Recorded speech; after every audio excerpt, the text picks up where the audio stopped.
Have you ever tried everything to stop thinking about someone, but no matter what you do, they keep showing up in your mind? Maybe it's someone you loved, someone who left, someone who hurt you, or maybe someone who never officially became part of your life, yet somehow occupies a space in your thoughts every single day. You tell yourself it's time to move on. You distract yourself. You stay busy. You meet new people. You focus on work. And yet, somehow, their memory keeps returning. A song reminds you of them. A place reminds you of them. A random moment during the day reminds you of them. And before you know it, you're thinking about them all over again. If you've ever wondered why this happens, you're not alone. And more importantly, you're not crazy.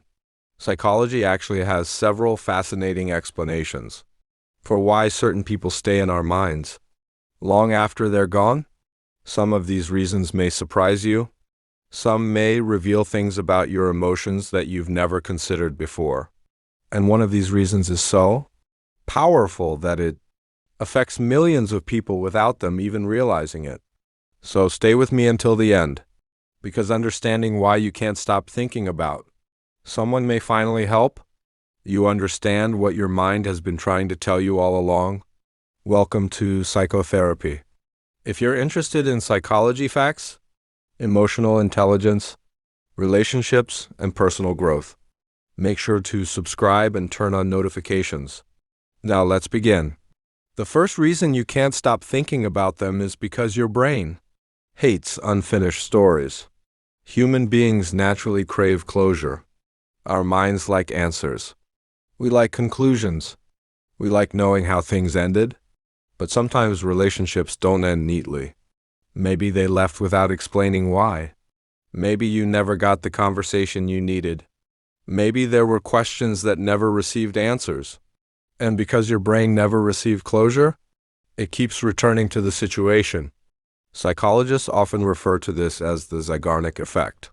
Simply put, unfinished experiences tend to stay active in our minds longer than completed ones. Your brain keeps revisiting the memory because it wants to finish a story that feels incomplete. Unfortunately, not every story gets the ending we hoped for. And that's why some people remain in our thoughts long after they've left our lives. The second reason is that you're not actually missing the person. You're missing how they made you feel. This is one of the most misunderstood psychological truths about relationships. Many times when people say they miss someone, what they truly miss is the emotional experience associated with that person. Maybe they made you feel important. Maybe they made you feel understood. Maybe they made you feel loved. Maybe they made you feel hopeful about the future. The brain doesn't just remember people. It remembers emotions. And often those emotions become attached to specific memories. When life feels stressful or lonely, your mind naturally returns to memories associated with comfort and happiness. Sometimes you're not longing for the person. You're longing for the feeling, and understanding this difference can completely change the way you view your situation. The third reason is emotional attachment. Attachment is one of the strongest psychological forces in human behavior. When we become emotionally connected to someone, our brain begins treating the connection as something valuable and important. The deeper the attachment, the harder it becomes to let go. This is why people often continue thinking about someone even after recognizing that the relationship wasn't healthy. Logic and emotion don't always operate in the same way. Your logical mind may understand that the relationship is over, but your emotional mind may still be adjusting to the loss. An emotional adjustment often takes much longer than people expect. The fourth reason you can't stop thinking about them is because your brain associates them with your identity. Think about it. When someone becomes a major part of your life, they don't just become part of your daily routine. They become part of your story, part of your plans, part of your future, part of how you see yourself. When they leave, it's not just the relationship that changes. Your sense of identity changes too. Suddenly, the future you imagined disappears. The version of yourself connected to that relationship disappears. and your mind starts trying to rebuild a new identity. This process takes time, and during that process, thoughts about that person often continue, appearing because your brain is reorganizing the story of your life. The fifth reason is idealization. Here's something fascinating. The longer someone is gone, the easier it becomes to remember only the good parts. Psychologists call this selective memory. Your brain naturally highlights positive moments while minimizing negative ones. You remember the laughter, the good conversations, the exciting moments, the feeling of connection. Meanwhile, your mind slowly fades the arguments, disappointments, frustrations, and painful experiences. Over time, the memory becomes more perfect than reality ever was, and once someone becomes idealized in your mind, letting go becomes much harder, because you're no longer comparing reality to reality. You're comparing reality to a perfect version created by memory. The sixth reason is loneliness. Sometimes the person isn't the real issue. The emptiness is. Humans are social creatures. We need connection. We need belonging. We need emotional support. When loneliness appears, the brain often searches for familiar emotional connections, and one of the easiest places to look is the past.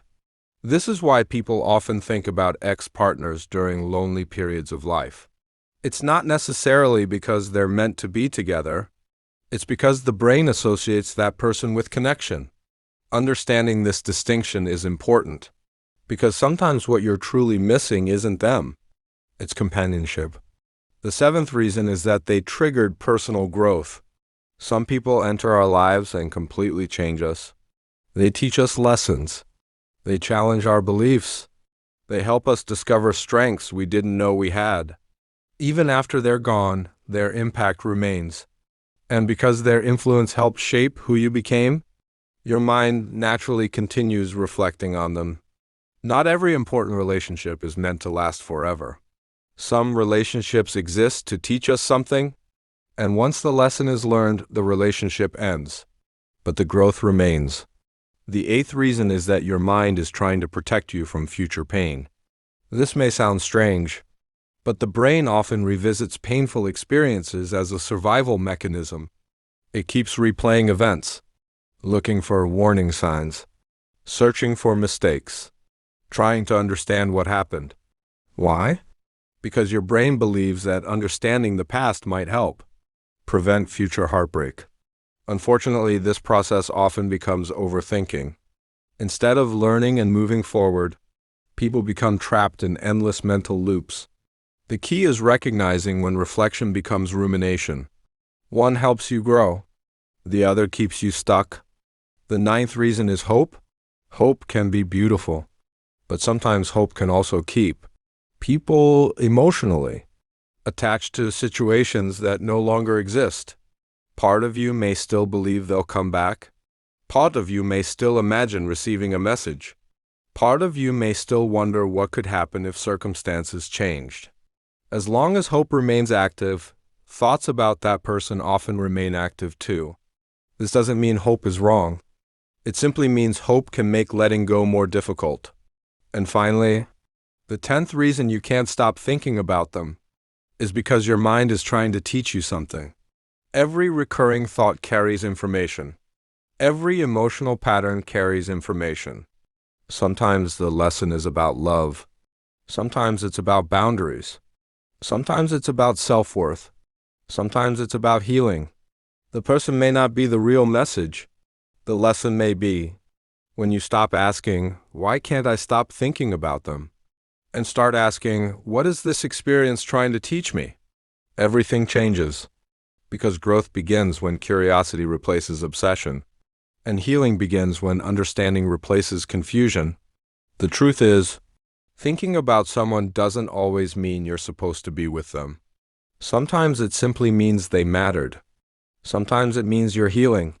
Sometimes it means you're learning. And sometimes it means your heart is still catching up to what your mind already knows. If you're still thinking about someone today, be patient with yourself. Healing isn't a race. Moving on isn't a straight line. and growth often happens quietly, one day at a time. Now I want to hear from you. Have you ever struggled to stop thinking about someone? Which reason in today's video resonated with you the most? Share your thoughts in the comments below. Your story might help someone else feel less alone. If you enjoyed this video, don't forget to like, subscribe, and share it with someone who needs to hear this message. Thank you for watching Psychotherapy. Take care of your mind, protect your peace, and remember, sometimes understanding your thoughts is the first step toward freeing yourself from them. We'll see you in the next video.